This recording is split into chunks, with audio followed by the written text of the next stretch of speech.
Welcome back, everyone. Spring and summer is a time for new growth and taking bold action together. So we hope these stories can inspire you to live boldly, take wise chances, and with our friends and family, make a difference together. Today we will be reading A Journey to the Center of the Earth by Jules Verne, retold by Billy Aronson. So as we lean in with the spirit of adventure, grab a friend, like Jade here, and let's enjoy the story together. You ready? Chapter 11, Lost. Now keep your eyes and ears open. Help is on the way. No words can describe my terror. I was buried alive, doomed to the tortures of hunger and thirst. I crawled madly, but I know it's kind of scary, huh? I crawled madly about, feeling the ground for moisture, but it was dry. The stream was nowhere to be found. I must have taken a wrong turn at the fork, I realized. That's how I got separated from the river and my friends. I had to retrace my steps at all costs, but how? My feet hadn't made a single mark in the hard granite. My head throbbed as I tried to figure out what to do.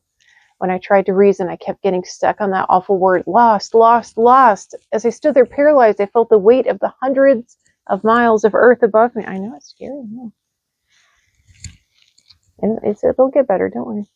As though it was all crushing down on my poor shoulders. I tried to calm myself by thinking of Hamburg, Uncle's house, Gretchen, Mr. Fredrickson, but the whole world above me seemed unreal. If only... Sad, huh?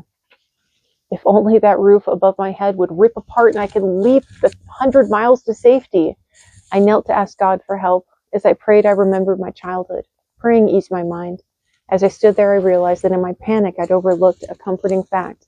I still had food and water enough to last for 3 days. If I could only find the river, I could refill my water and make my way back up to Snuffles. But as I walked, whichever direction I chose, I couldn't find a single stone that looked familiar. I feared I was walking down an alley that would never lead to anywhere I'd been. And I was right. I realized it when I came to a wall of solid rock, a dead end. With all my courage gone, I dropped to the hard ground. There was nothing to do but lie down and die. Yeah, that's scary, huh? One day my bones will be found. Yikes. I thought, maybe in hundreds of years, scientists will base new theories on my fossil remains. A fossil is like a trace creature or plant left from long ago. Dinosaur bones are fossils, so are imprints of ancient plants left in rock. Finding a fossil would really thrill me, but being a fossil wouldn't be much fun at all. And then, yet another cause for misery. In my frenzy, I'd bumped the lamp against a rock, breaking it. The lamp was flickering, about to burn out. I watched the last shadows flash against the granite wall, the last rays of light I'd ever see. An instant later, I was in total darkness. On Earth, even during the gloomiest nights, there are always a few stray rays of light coming from somewhere. But down here, there wasn't a single ray to pierce the blackness, not the faintest hint of light. I felt that I was blind. Madness seized me and I lost all control. I tried to rush out of this darkness, darting in one direction then another. Unable to see, I bashed myself against rocks, howling in pain as I dashed around. I felt blood dripping from my forehead, trickling across my face, but I still kept running. Finally, I sank to the ground and passed out. When I awoke, my face was wet, not with the water of the Hans River, but with tears and blood. At once I remembered my situation. Never in human history had anyone been as completely alone as I. I didn't want to panic again, so I decided to stop thinking. I sat there, leaning against the wall.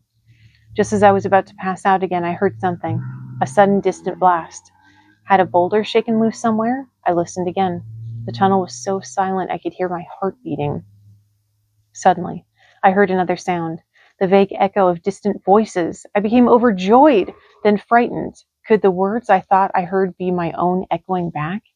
Had I been talking aloud all this time, I wondered?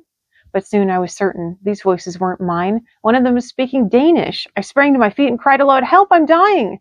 I paused and waited for a response, but none came. Minutes passed. Had my voice become so weakened that my words would never reach my friends? I sank to the ground again and heard the voices once more. Only in that exact spot could I hear them. I began to understand that sound was traveling through these halls in a very specific path. I leaned right to the point where I could hear the voices, mustered my strength, and called out, "Uncle Lindenbrock!" I waited for an answer. Several seconds went by. Then I heard the answer, "Axel, my boy, is that you?" "Oh, yes," I shouted back.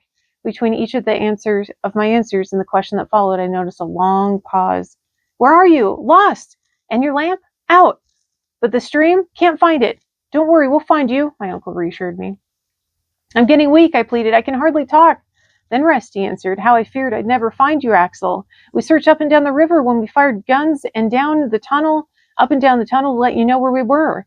How far apart do you think we are, Uncle? I asked. It should be easy enough to figure with the help of my watch. I'll call your name. Noting the second the word leaves my lips, the instant my word reaches you, shout my name back. When we did this, my uncle saw that it took 40 seconds for a word to travel from him to me and back. We also knew that sound travels 1/4 mile per second, so we calculated the distance. We were some 5 miles apart.